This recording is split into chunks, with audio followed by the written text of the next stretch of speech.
Salam kepada Bapak Ibu Saudara sekalian. Di pagi hari ini saya ingin menyampaikan kebenaran firman Tuhan buat kita semua. Namun sebelumnya saya mau berdoa bagi saudara semuanya. Kita berdoa. Bapa di dalam surga yang kami sembah dalam nama Tuhan Yesus, kami bersyukur kalau sampai hari ini Engkau masih memberikan kami kuat dan sehat. Dan saat ini Bapa, kami mengucap syukur juga apa yang sedang terjadi di dalam hidup kami di negara ini, di berbagai belahan dunia. Kami tahu rencana Bapa lebih indah daripada apa yang kami pikirkan. Saat ini kami dengarkan firman-Mu, Roh Kudus urapi kami, agar kami dikuatkan, diteguhkan melalui firman-Mu. Dalam nama Tuhan Yesus Mesias, hamba berdoa, haleluya, amin. Pagi hari ini yang mau saya sampaikan adalah tentang bagaimana pencobaan memurnikan imanmu. Itu yang menjadi tema daripada firman Tuhan di pagi hari ini. Yang saya ambil dalam Roma pasal 5 ayat 1 sampai yang ke-6 yang berbunyi demikian. Sebab itu setelah dibenarkan oleh iman, kita memiliki damai sejahtera dengan Elohim melalui Tuhan kita Yesus Mesias. Melalui Dia juga kita telah mendapatkan jalan masuk ke dalam anugerah ini dengan iman, yang dengannya kita berdiri dan bermegah atas pengharapan akan kemuliaan Elohim. Dan bukan hanya itu, tetapi kita juga bermegah dalam kesukaran, karena mengetahui bahwa kesukaran itu membuahkan ketabahan. Dan ketabahan membuahkan karakter yang teruji. Dan karakter yang teruji pengharapan. Dan pengharapan tidak mempermalukan, karena kasih Elohim telah dicurahkan ke dalam hati kita melalui Roh Kudus yang dikaruniakan kepada kita. Sebab ketika kita masih lemah, Mesias telah mati ganti orang-orang durhaka menurut saatnya. Demikian pembacaan firman Yahweh. Apa yang terjadi pada saat ini tidak ada yang kebetulan, tapi semua adalah atas izin daripada Yahweh itu sendiri. Kita ambil contoh sebagai Ayub. Dia orang saleh, orang jujur, orang benar. Yahweh izinkan terjadi sesuatu dalam dirinya. Bahkan Yahweh mengizinkan iblis untuk mengganggu semua apa yang dimiliki oleh Ayub. Seluruh hartanya hilang, 10 anaknya mati semua. Dan setelah itu Ayub mengalami sakit penyakit. Yahweh izinkan iblis mencobai Ayub, supaya melalui pencobaan itu Ayub dimurnikan dan dia betul-betul mengenal Yahweh dengan benar. Demikian juga yang kita sedang alami sekarang ini. Dengan adanya virus yang sedang menyebar di mana-mana di berbagai negara, orang tidak bisa beribadah, tidak bisa bekerja, tidak bisa melakukan aktivitas, bahkan banyak yang berdiam di rumah. Yang menjadi hal yang lebih parah, lewat semua kejadian ini, hampir perekonomian lumpuh, pekerjaan juga sulit dikerjakan karena segala keterbatasan. Yahweh izinkan ini terjadi di dalam menjelang kedatangannya yang kedua kalinya, bahwa memurnikan iman seseorang akan terlihat pada saat orang itu menghadapi masalah atau hal-hal yang tidak menyenangkan. Apakah dia makin berserah kepada Yahweh atau dia makin berfokus kepada masalah yang sedang dihadapi ini? Sebagaimana saya katakan tadi, temanya hari ini adalah pencobaan memurnikan imanmu. Kalau kita perhatikan tadi di dalam Roma tadi, bahwa kita berbegah di dalam kesukaran, karena dikatakan melalui kesukaran ini membuahkan ketabahan. Tapi tidak sedikit juga melalui kejadian sekarang ini, orang bukan tabah, makin panik, makin bingung, makin galau, makin cemas.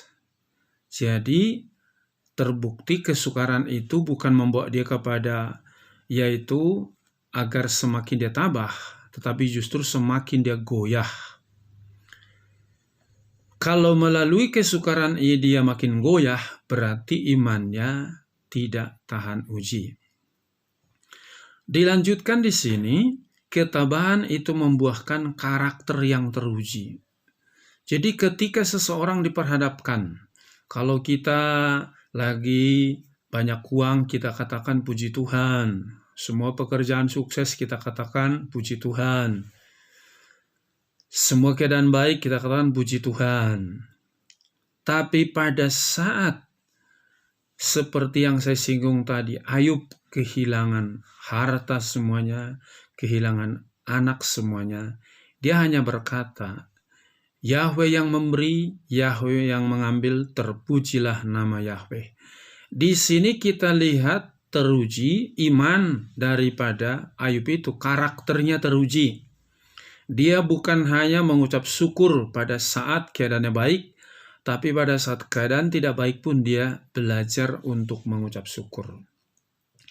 Nah, kalau kita sudah karakter yang teruji, kita memiliki pengharapan karena kita tahu di balik daripada kesukaran itu selalu ada yang manis.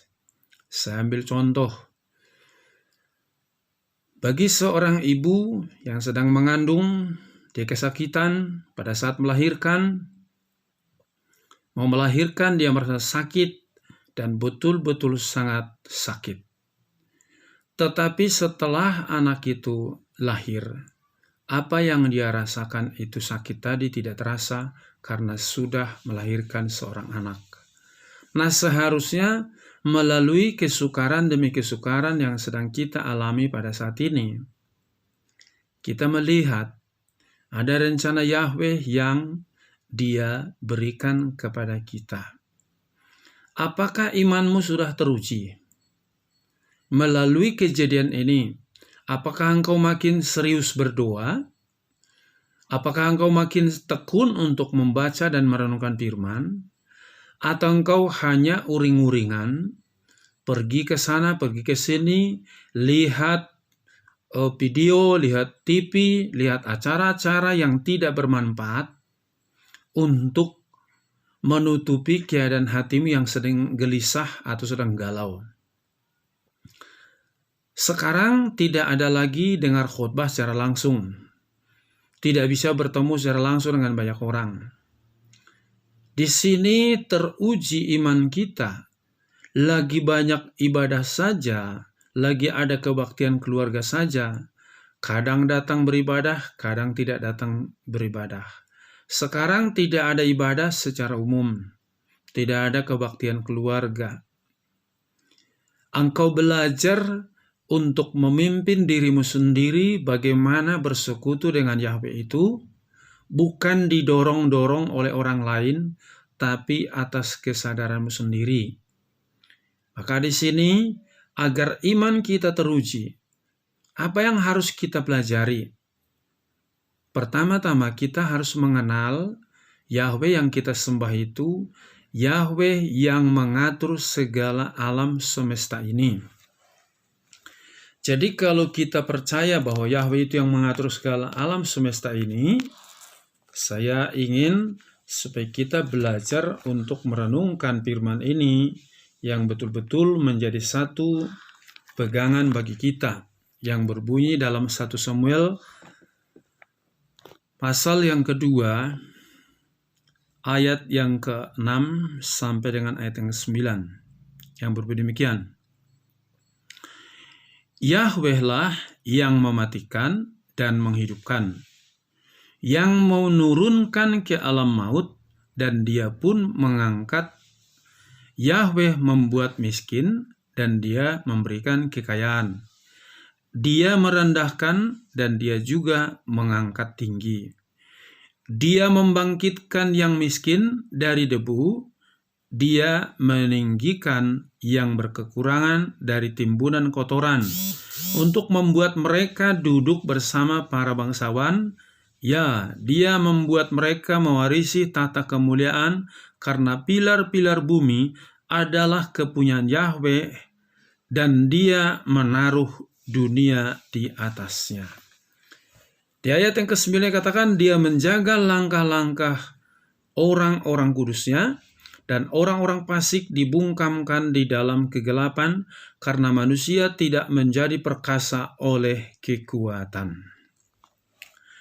Jelas kita perhatikan di sini, yang menentukan hidup manusia yang ada di dunia ini adalah Yahweh itu sendiri. Dia yang mematikan, dia yang menghidupkan.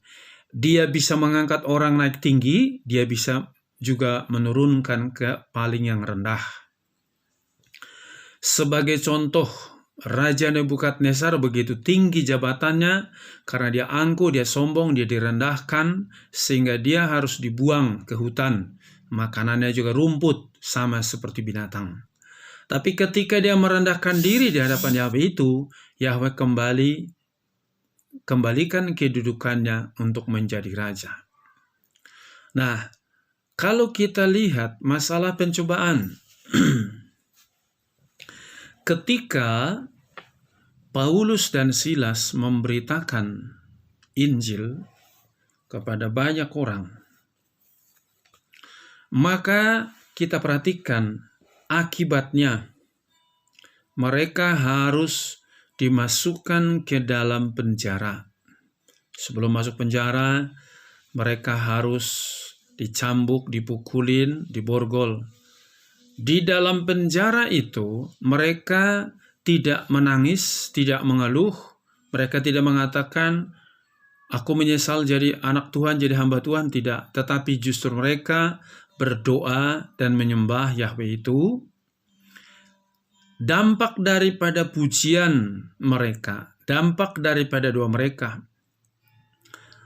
tembok-tembok penjara runtuh, dan melalui itu kepala penjara itu bertobat melalui pemberitaan Injil melalui Paulus.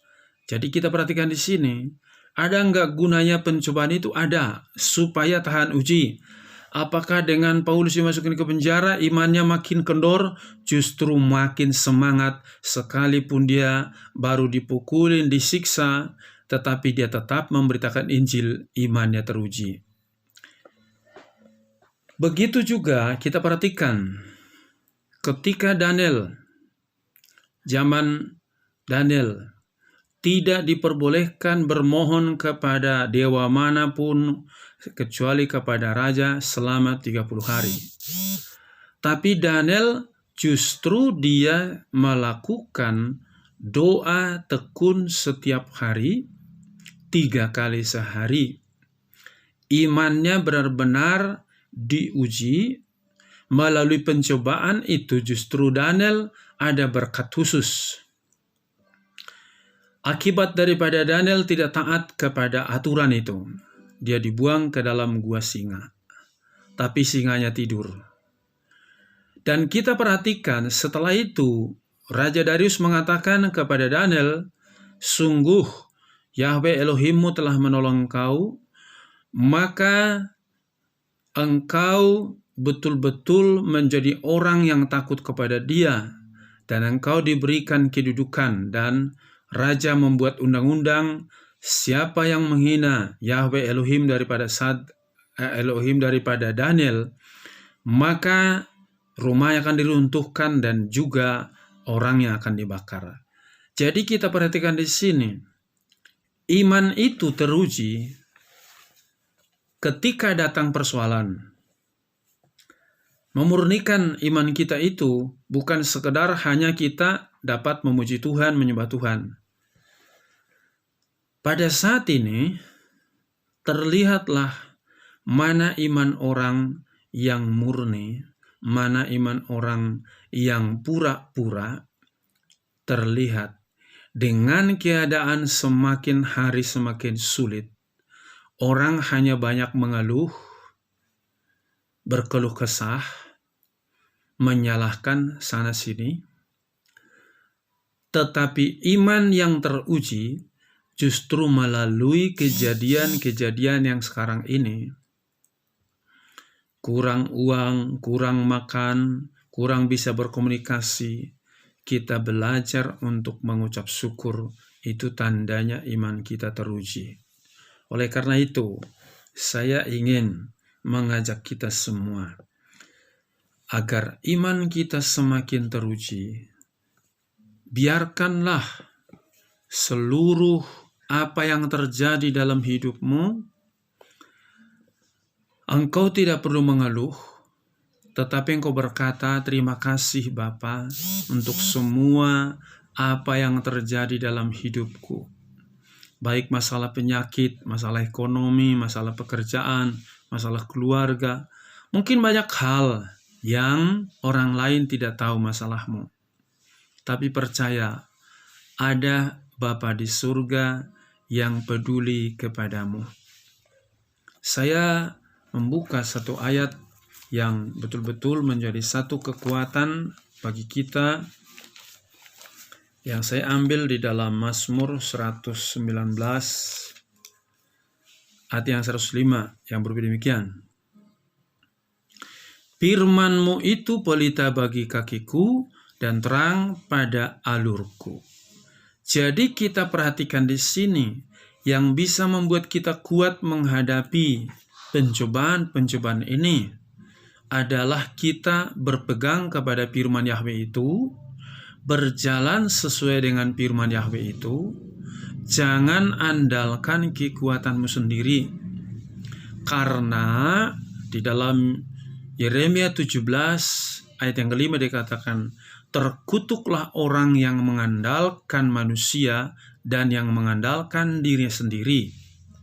Tetapi di ayat yang ke-7 dikatakan, diberkatilah orang mengandalkan Yahweh dan yang berserah sepenuhnya kepada Yahweh itu. Dia akan berhasil apa yang dia kerjakan. Jadi dalam pencobaan yang sedang engkau alami pada saat ini, jangan andalkan kekuatanmu sendiri, jangan andalkan orang. Disinilah kita belajar, siapapun kita yang dengarkan firman ini. Engkau belajar berdoa secara pribadi kepada Yahweh itu. Kau belajar membaca merenungkan firman itu secara pribadi.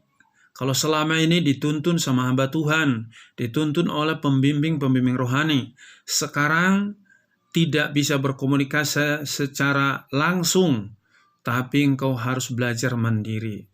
Kita yakin, sebagaimana Tuhan katakan, menjelang kedatangan Yesus yang kedua kalinya, akan ada masa-masa yang sukar, di mana setiap pengikut-pengikut Tuhan Yesus akan ditangkap, dipenjara. Terlihatlah iman yang setengah-setengah, iman yang tidak murni.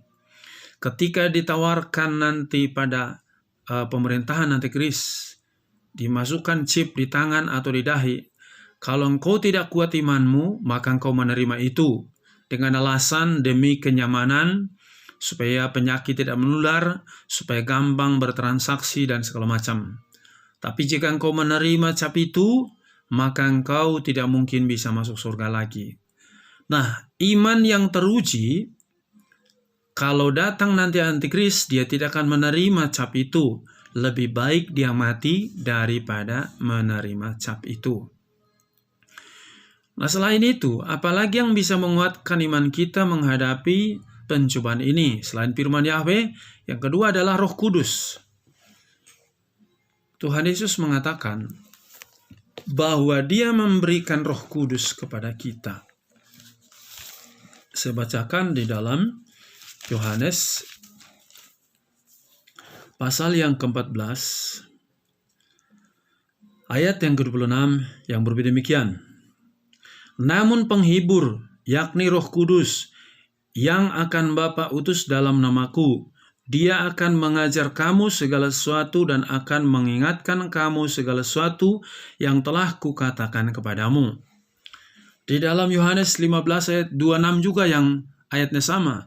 Dan bila mana penghibur itu datang, Dia yang akan kuutus kepadamu dari Bapa, yakni Roh kebenaran yang keluar dari Bapa, Dia itu bersaksi tentang aku.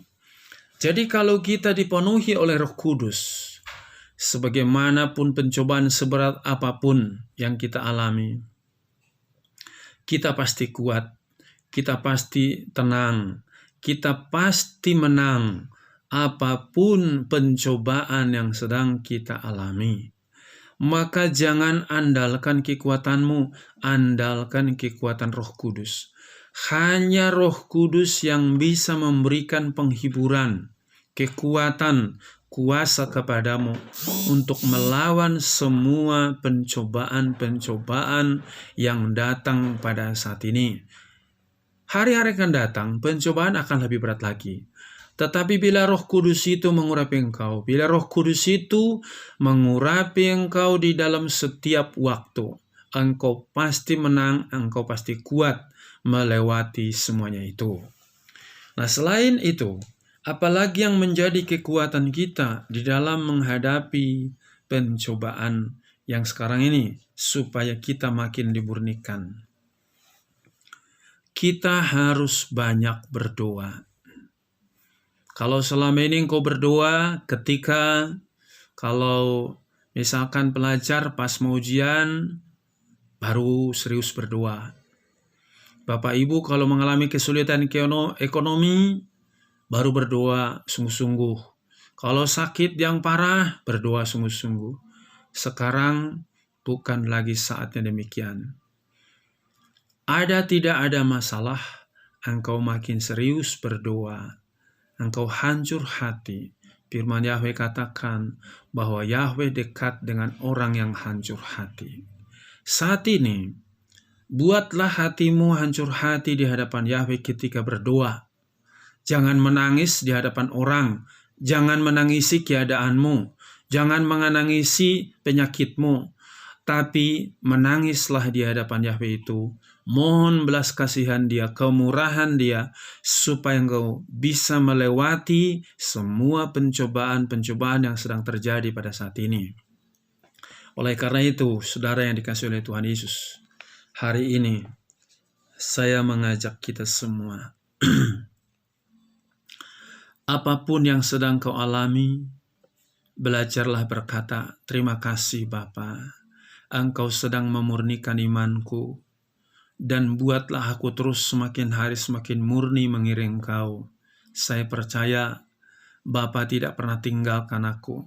Itu yang menjadi doamu, kerinduanmu setiap saat di hadapan Bapa di surga. Percayalah, kita punya Bapa yang kekal itu. Kalau surga saja disiapkan bagi kita, Dia mati di atas kayu salib. Dia berjanji untuk jemput kita, untuk melewati pencobaan-pencobaan yang kita alami sekarang ini. Dia pasti berikan juga kemenangan. Sebagai ayat yang terakhir, saya akan bacakan bagi kita yang menjadi sering kita dengarkan ayat ini, supaya ini menjadi satu kekuatan juga bagi kita di dalam 1 Korintus pasal 10 yang ke-13 yang berbunyi demikian. Pencobaan tidak pernah menimpa kamu jika tidak manusiawi, tetapi Elohim itu setia. Dia tidak akan mengizinkan kamu dicobai di atas yang kamu mampu. Sebaliknya dengan pencobaan itu, Dia bahkan akan membuat jalan keluar agar kamu sanggup menanggungnya. Kita jelas mendengar di sini tadi bahwa pencobaan yang kita alami tidak melampaui kekuatan kita. Kalau kita hanya mampu misalkan menanggung beban 10 kilo, Yahweh tidak mungkin kasih 11 kilo, karena kita tidak punya kemampuan menanggung 11 kilo. Pencobaan yang kamu alami pencobaan biasa. Artinya setiap yang terjadi datang sekarang ini masih bisa kita hadapi dengan kekuatan daripada Roh Kudus. Dan yang perlu kita pegang, setiap pencobaan yang kita alami, pasti ada jalan keluar yang Yahweh sudah siapkan.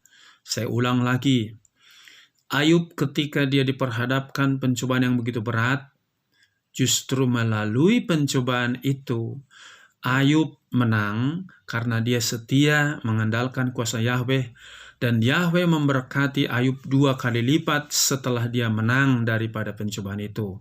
Jadi kalau saudara diperhadapkan mengalami pencobaan pada hari ini, jangan salahkan Yahweh, jangan salahkan siapapun, tetapi engkau berkata, terima kasih Bapa, aku percaya di balik semua pencobaan ini, ada rencanamu yang terbaik dalam hidupku, supaya imanku dimurnikan, pengiringanku semakin benar di hadapan Yahweh, dan kasihku semakin sungguh-sungguh kepada Yahweh. Amin. Kita berdoa. Bapa Surgawi, Engkau lihat firman-Mu sudah kami dengarkan. Biarlah itu menjadi kekuatan iman kami, agar kami kuat menghadapi pencobaan, dan kami bersyukur melalui pencobaan itu Engkau sedang memurnikan iman kami. Agar kami tidak goyah, agar kami semakin berseru kepada Yahweh Elohim, yang menentukan semua yang di surga di bumi. Pada saat ini Bapa, Kau lihat anak-anak-Mu yang sedang menghadapi pencobaan. Kuatkan imannya, teguhkan hatinya. Biarlah Roh-Mu yang kudus itu memberikan penghiburan, memberikan otoritas, memberikan tenaga kepada mereka, agar tetap bersandar kepada kuasa daripada Roh-Mu. Terima kasih Bapa, kami percaya rancangan-Mu terindah, terbaik bagi setiap anak-anak-Mu. Terpujilah nama-Mu, biarlah pagari setiap, oh Tuhan, bapak-bapak, ibu-ibu, pemuda, remaja, anak-anak, pagari dengan kuasa Roh Kudus-Mu, tetap berpengharapan kepada Engkau, tetap teguh kepada Engkau. Apapun yang sedang mereka alami, mereka akan melihat kuasa-Mu, mereka memandang kepada otoritas-Mu. Terpujilah nama-Mu, di dalam nama Tuhan Yesus HaMasiah kami berdoa. Haleluya. Amin. Shalom.